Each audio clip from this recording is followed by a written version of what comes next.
ಐತಿಹಾಸಿಕ ಹಿನ್ನೆಲೆ ಹೊಂದಿರುವ ಧಾರವಾಡ ಹಾವೇರಿ ಪೇಟೆಯ ದ್ಯಾಮವ್ವ ತಾಯಿ ಹಾಗೂ ದುರ್ಗಮ್ಮ ತಾಯಿ ಜಾತ್ರಾ ಮಹೋತ್ಸವಕ್ಕೆ 30 ವರ್ಷಗಳ ನಂತರ ಚಾಲನೆ ದೊರೆಯಿತು. ಧಾರವಾಡ ಮುರುಘಾ ಮಠದ ಡಾಕ್ಟರ್ ಮಲ್ಲಿಕಾರ್ಜುನ ಸ್ವಾಮೀಜಿಯವರು ದೇವಿಯರ ಮೂರ್ತಿಗಳಿಗೆ ಪೂಜೆ ಸಲ್ಲಿಸಿ ಜಾತ್ರೆಗೆ ಚಾಲನೆ ನೀಡಿದರು. ಹೆಬ್ಬಳ್ಳಿ ಗ್ರಾಮದ ಚೈತನ್ಯ ಆಶ್ರಮದ ದತ್ತಾವಧೂತ ಶ್ರೀಗಳ ಸಾನ್ನಿಧ್ಯ ವಹಿಸಿದ್ದರು. 5 ದಿನಗಳ ಕಾಲ ಜಾತ್ರಾ ಮಹೋತ್ಸವದ ಪ್ರಯುಕ್ತ ಸಾಂಪ್ರದಾಯಿಕ ಪೂಜೆಗಳು, ರಥೋತ್ಸವ, ಉಡಿ ತುಂಬುವ ಕಾರ್ಯಕ್ರಮ ನಡೆದವು. ಮದಿಹಾಳದ ಆದಿಶಕ್ತಿನಗರ ಮತ್ತು ವೀರಭದ್ರೇಶ್ವರ ಕಾಲೋನಿಯ ಗ್ರಾಮದೇವಿಗೆ ಉಡಿ ತುಂಬಲು ಸಾಂಪ್ರದಾಯಿಕವಾಗಿ ಆಗಮಿಸಿ ಮಹಿಳೆಯರು ಉಡಿ ತುಂಬುವ ಕಾರ್ಯಕ್ರಮದಲ್ಲಿ ಭಾಗವಹಿಸಿದ್ದರು. ಗ್ರಾಮದೇವಿ ಜಾತ್ರೆ ಎಂದರೆ ಕೇವಲ ಮನರಂಜನೆಯಲ್ಲ, ಅವು ನಮ್ಮ ಸಂಸ್ಕೃತಿ ಮತ್ತು ಒಗ್ಗಟ್ಟಿನ ಸಂಕೇತವಾಗಿದೆ. ಅಲ್ಲದೆ ಹಳ್ಳಿ ಸೊಗಡಿನ ಹೆಮ್ಮೆಯ ಪ್ರತಿಬಿಂಬ. ದಶಕಗಳ ನಂತರ ಭಕ್ತರ ಹರ್ಷೋದ್ಗಾರ ಮುಗಿಲು ಮುಟ್ಟಿದೆ. ಬೀದಿ ಬದಿಯಲ್ಲಿ ದೀಪಾಲಂಕಾರ ಹಾಗೂ ದೇವಿಯರ ಮೂರ್ತಿ ಅಲಂಕಾರ ಪೂಜೆ ಎಲ್ಲ ಭಕ್ತರ ಗಮನ ಸೆಳೆಯಿತು.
ಹಿಡಿ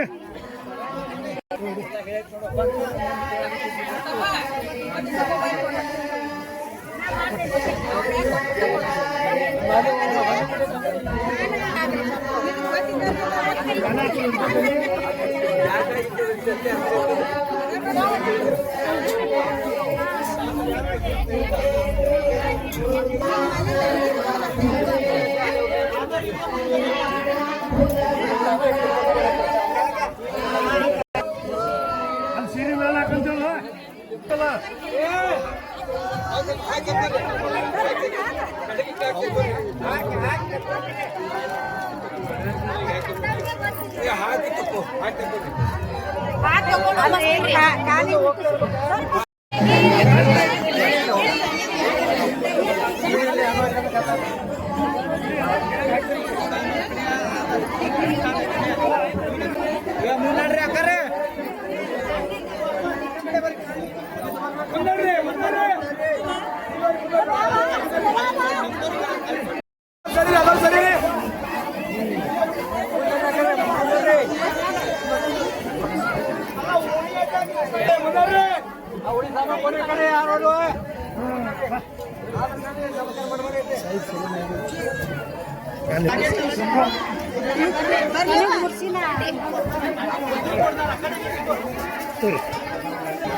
रक्षा करे राक्षसत्ने रामा रमणलंपटा काम्या काम कला रूपाक्या कल्याणी जगते कंदा करुणा रस सागर कलावती कलालाಪ ಕಾಂತ ಕಾದಂಬರಿ ಏನಂದ್ರೆ ಹಾವೇರಿಪೇಟೆ ಧಾರವಾಡದಲ್ಲಿರುವಂಥ ಹಾವೇರಿಪೇಟೆ ದ್ಯಾಮವ್ವ ದುರ್ಗವ್ವ ಜಾತ್ರಾ ಮಹೋತ್ಸವ 30 ವರ್ಷಗಳ ನಂತರ ಈ ನಮ್ಮ ಗ್ರಾಮ ದೇವಿ ಜಾತ್ರಾ ಮಹೋತ್ಸವ ಜರುಗ್ತಾ ಇದೆ. ಹಾಗಾಗಿ ನಾವು ನಮ್ಮ ಇಡೀ ಮದ್ಯಾಳದಿಂದ ಪೂರ್ತಿ ಆದಿಶಕ್ತಿ ನಗರ, ಆದಿಶಕ್ತಿ ಕಾಲನಿ, ವೀರಭದ್ರೇಶ್ವರ ನಗರದಿಂದ ಎಲ್ಲ ನನ್ನ ಸಹೋದರಿಯರು, ತಾಯಂದಿರು ಸೇರ್ಕೊಂಡು ನಾವು ಇವತ್ತು ಉಡಿ ತುಂಬಲಿಕ್ಕೆ ಅಂತ ಇಲ್ಲಿ ಬಂದಿದ್ದೀವಿ. ಗ್ರಾಮ ದೇವಿಯಾದಂಥ ನಮ್ಮ ದ್ಯಾಮವ್ವ ದುರ್ಗವ್ವ ತಾಯಂದಿರು, ದೇವಿಯರು ತಮ್ಮೆಲ್ಲರಿಗೂ ಅಂದರೆ ಏನು ಸಹೋದರರಿದ್ದಾರೆ, ತಾಯಂದಿರಿದ್ದಾರೆ, ಎಲ್ಲರಿಗೂ ಸಕಲ ಐಶ್ವರ್ಯಗಳನ್ನು, ಆಯುರಾರೋಗ್ಯವನ್ನು ದಯಪಾಲಿಸಲಿ. ಹಾಗೆ ಏನಂದರೆ ಈಗ ರೈತರಿಗೆ ಈಗ ಸಾಕಷ್ಟು ಮಳೆಯನ್ನು ನೀಡಿ ಬೆಳೆ ಅತ್ಯುತ್ತಮವಾಗಿ ಬರಲಿ ಅಂತ ನಾನು ಆ ದೇವಿಯಲ್ಲಿ ಕೇಳ್ಕೊಳ್ತಾ ಇದ್ದೀನಿ. ಧನ್ಯವಾದ. 30 ವರ್ಷದ ನಂತರ ನಡೆದಂಥ ಹಾವೇರಿ ಪೇಟೆಯ ದ್ಯಾಮವ್ವ ದುರ್ಗವ್ವನ ಜಾತ್ರೆಯನ್ನು ಅತಿ ಸಂಭ್ರಮ ಸಡಗರದಿಂದ ಎಲ್ಲರೂ ಸೇರಿ ಒಮ್ಮತದಿಂದ ಆಚರಿಸುತ್ತಿದ್ದೇವೆ.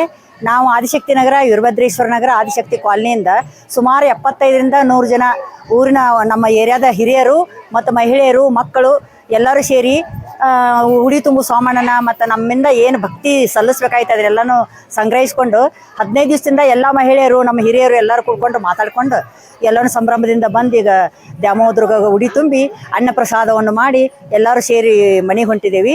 ಮುಂಬರುವ ದಿನಗಳಲ್ಲಿ ಮಳೆ ಬೆಳೆ ಚೆನ್ನಾಗಾಗಿ ಎಲ್ಲ ರೈತರು ಖುಷಿಯಿಂದ ಇರುವಂಗಾಗಲಿ, ಅನ್ನದಾತೋ ಸುಖಿ ಭವ ಅನ್ನೋಂಗೆ ರೈತ ಖುಷಿಯಿಂದಿದ್ರೆ ನಾವೆಲ್ಲರೂ ಖುಷಿ ಇರ್ತೀವಿ. ಅದಕ್ಕೆ ಚೆನ್ನಾಗಿ ಮಳೆ ಬೆಳೆ ಬರಲಿ ಅಂತಂದು ಎಲ್ಲರ ಪರವಾಗಿ ದ್ಯಾಮವ್ವ ದುರ್ಗವ್ವರಲ್ಲಿ ನಾ ಭಕ್ತಿಯಿಂದ ಬೇಡಿಕೊಂಡು